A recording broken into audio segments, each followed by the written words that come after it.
President Trump is set to sit down with Israeli Prime Minister Benjamin Netanyahu at the White House later this morning.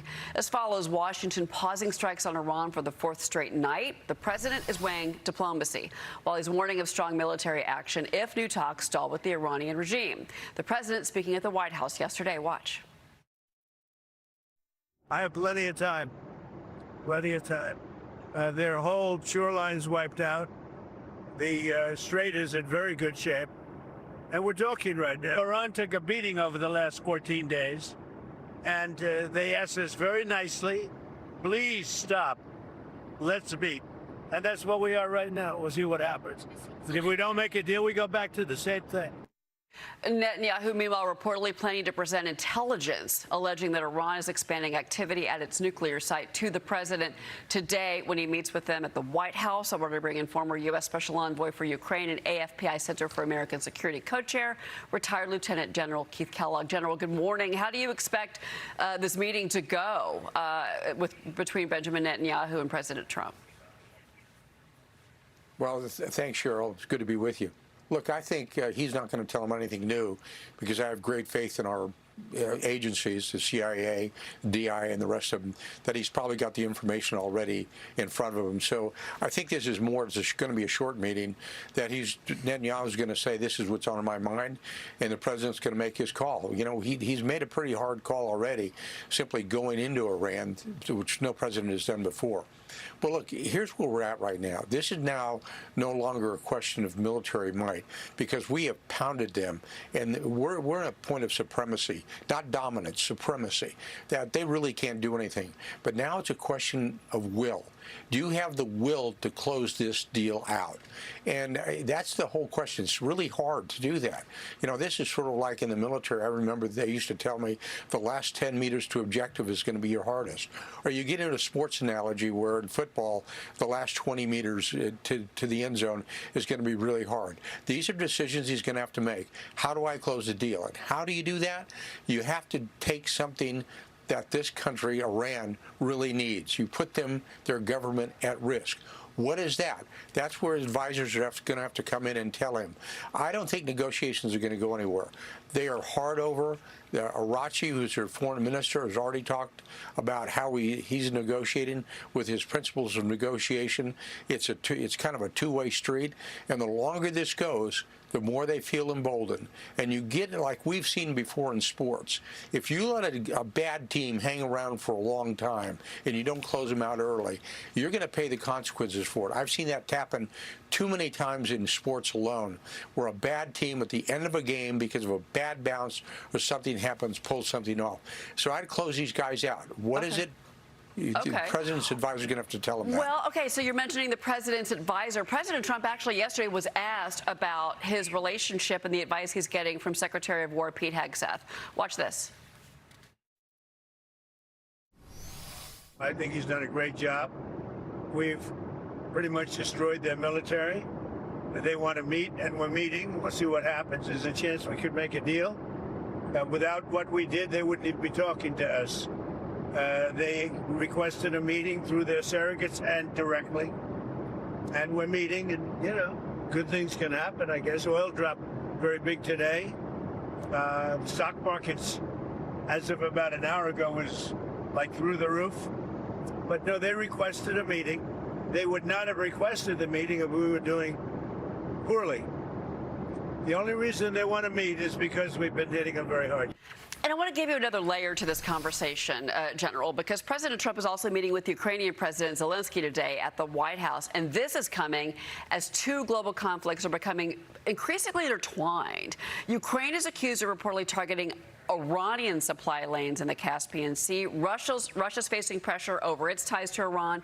And President Trump did address all of this. I want you to also watch what the president said here. President Zelensky says that Russia is giving Iran satellite imagery of U.S. bases in the Gulf to help them target. What can you do about that? Well, we'll find out if that's true. I'll ask Putin about it. We'll find out. Hasn't had much impact because we've knocked the hell out of them. They may be giving, but if they are, it hasn't worked out because they have no army, they have no air force, they have no navy, they have no nothing. So it hasn't worked out. But I don't think I don't think they've been doing it, certainly not at a high level. And if they have, it has been very unimpactful. General, your reaction to all that? Well, it's an interesting statement. The matter of fact that the Russians probably are helping the Iranians and the Chinese as well to the best of their ability, but it really has not affected military operations. We have proven that time and time again. And this is not now a military fight. This is now a political fight. It's a real gut check time. Are we going to close these guys out or not? And I think the president, to his credit, has given a lot of effort in negotiations. But it's reaching a point as how do we close these guys out? We're close to the end. This is really hard to do. And so how's he going to do it? And again, I said before, just a minute ago, you have to do something that takes something of value to these guys. They don't care about the bombing because they don't care about their people. And they've reached a point where, of course, they're going to absorb the punishment. I don't think you can ever win a war simply by bombing them back into the Stone Age. It's going to take something the Romans learned years ago, that sooner or later you have to put soldiers in the mud to do something. That does not mean you invade Iran, but there are strategic targets on the Gulf, in the Gulf, that you can take. And I think the president's going to have to come to those decisions. What's he going to do to close these guys out? You can't leave them hanging around, because if they hang around and they end up keeping the theocratic government in charge, it's a win for them, not a loss. But without boots on the ground. I want to clarify your statement. Without boots on the ground, because that is something that the American people have made very clear they don't want to see. Well, I mean, you've got to kind of explain it to them. When I mean boots on the ground, this is like a major invasion, sort of like we did with Iraq during the first Gulf War. It was a major invasion. It doesn't mean that. You can do specific strategic targets and take things that are value to the Iranians that they cannot live without.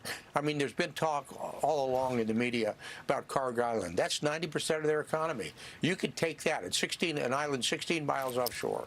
You have the military assets to do something like that, and you take it and you hold it. And you say, if you're really serious about ending this thing, then let's talk about, we'll give you Kharg Island back, or we'll keep it forever. Or Iraq Island, which is their command and control hub in the Persian Gulf. You take something like that. Is it going to be hard? Sure. But I believe, truly believe, if the president goes to the American people and he explains this, and he explains what we're trying to do into the future, that this is for your kids and grandkids, not for this generation. But we do not need another nuclear power in the Middle East. And he said that all along. He's right about that. I don't have a lot of time with you left, sir, but I do want to ask you about this. The Middle East and Russia-Ukraine wars are raising new questions about our military readiness and our stockpiles of weapons. The Wall Street Journal reports the Pentagon is weighing big concerns over dwindling air defense supplies, and that the conflict in Iran is highlighting the challenges of using advanced missile systems if we have a longer fight while preparing for any future potential threats. And the war in Ukraine is putting pressure on U.S. military resources as well, with, Zelensky, who's going to be in Washington today, is pushing for support and air defense assistance from D.C. And President Trump did address all of this. Real quick, I want you to listen to this.